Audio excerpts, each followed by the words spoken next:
ప్రియ సహోదరి సహోదరా, దేవుడి నుండి అద్భుతాన్ని ఆశిస్తున్నావా? నిరీక్షిస్తున్నావా? బహుశా ఏదో ఒక రోజు అద్భుతం జరుగుతుందని ఎదురు చూస్తున్నావా? మీ వద్ద డబ్బు వచ్చిన ప్రతిసారి శత్రువు దాన్ని దొంగిలించడానికి ఒక బిల్లును, అత్యవసర పరిస్థితిని, సంక్షోభాన్ని పంపుతూ మీ విశ్వాసంపై దాడి చేస్తున్నాడా? ఖాళీ బ్యాంక్ ఖాతాను మీరు చూపిస్తున్నాడా? ఎందుకో తెలుసా?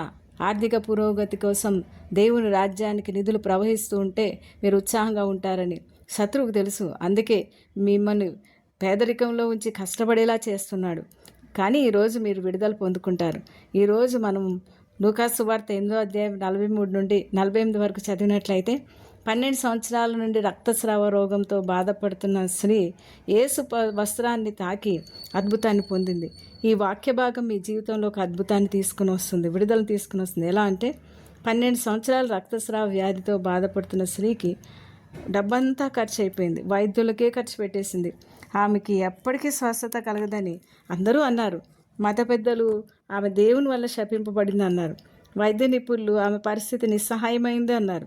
ఆమె దగ్గర డబ్బేమీ మిగలలేదు, ఆమెకి వనరులు లేవు, ఆమెకు మానవ సహాయం ఏమీ లేదు. కానీ ఆమె యేసుని గురించి విన్నది. వినటం వల్ల విశ్వాసం కలిగింది. ఆమె ఆత్మలో ఏదో మార్పు వచ్చింది, ఆశ కలిగింది. యేసుని గురించి విని ఇంట్లోనే కూర్చోలిపోలేదు. ఆమె కేవలం నిరీక్షించడంతో ఆగిపోలే. బహుశా ఏదో ఒక రోజు నేను స్వస్థపడతానని అనుకుని నేను అక్కడే ఆగిపోలేదు. ఆమె చాలా స్పష్టంగా ఒక మాట చెప్పింది, నేను ఆయన వస్త్రాలు తాకితే చాలు, నాకు స్వస్థత కలుగుతుందని. ఆమె అన్నది కళ్ళారా చూడకముందే తన విశ్వాసాన్ని మాటలో ప్రకటించింది. యేసు వస్త్రాన్ని తాకకముందే తన విముక్తిని ప్రకటించింది. విశ్వాసంతో ఆయన వస్త్రాలు ముట్టింది. వెంటనే ఆమె రక్తస్రావం నిలిచిపోయింది. కేవలం ఒక్క క్షణం, ఒక్క స్పర్శతో 12 ఏళ్ల బాధ నివారైంది. శాశ్వత శాపంగా అనిపించిన సమస్య తక్షణమే స్వస్థతగా మారింది. అసాధ్యం అనిపించిన పరిస్థితి ఒక అద్భుతంగా, సాక్ష్యంగా మారింది. ప్రజలందరి ఎదుట తెలియజెప్పింది. అందుకు యేసు, కుమారి, నీ విశ్వాసం నేను స్వస్థపరిచింది, సమాధానం గలదానివే పొమ్మని ఆమెతో చెప్పాడు. ఫలితంగా కేవలం పాక్షిక స్వస్థత మాత్రమే కాకుండా సంపూర్ణ పునర్జన్మ మరియు తక్షణ సంపూర్ణ విడుదల, విముక్తి ఆమె పొందింది. సరైన మాటను పలకడం మొదలు పెట్టండి. ఈ రోజు నుండి మీ పరిస్థితిలో దేవుడు సరిగ్గా ఇదే చేస్తాడు.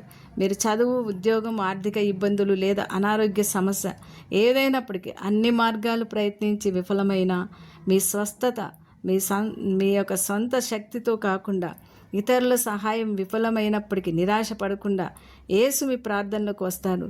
మీ సమస్య మిగించిపోతుంది. మీరు మనసులో అనుకొని ఆచరణలో పెట్టండి. కేవలం ప్రార్థన చేయటమే కాదు, కార్యం చేస్తానికి ముందు అడుగు వేయాలి. మీ సమస్య తీరడమే కాకుండా మీ జీవితాన్ని మునుపటి కంటే ఉన్నతంగా మారుస్తాడు. ఆయన ఇచ్చే బ్రేక్ త్రూ సంపూర్ణంగా ఉంటుంది. ఆ స్త్రీ కేవలం స్వస్థత మాత్రమే పొందుకోలేదు, ఆమె దేవుని దగ్గర, సమాజంలో గౌరవాన్ని, మనశ్శాంతిని పొందుకుంది. మీరు ప్రార్థిద్దామా? ప్రార్థన చేసుకుందాం. ప్రియమైన మా రక్షక, మా విమోచక, మీకు వందనాలు. మేము స్వస్థత గురించి, సమస్య గురించి మాట్లాడక ఈరోజు మీరు ఇచ్చిన అద్భుతమైన వాగ్దానం గురించి మాట్లాడుతుండగా ఒక అకస్మాత్తుగా ఊహించని విధంగా అవకాశం నీ బిడ్డల చేతిలోకి వస్తుంది. ఒక ఉద్యోగ ప్రతిపాదన ఆశీర్వాదకరంగా వస్తుందని ప్రకటిస్తున్నాం. యేసు నామంలో సూపర్ న్యాచురల్, అత్యంత అద్భుతమైన, సహజమైన ఏర్పాటు విడుదల చేస్తున్నందుకు వందనాలు చెల్లిస్తున్నాం తండ్రి. ఆమేన్.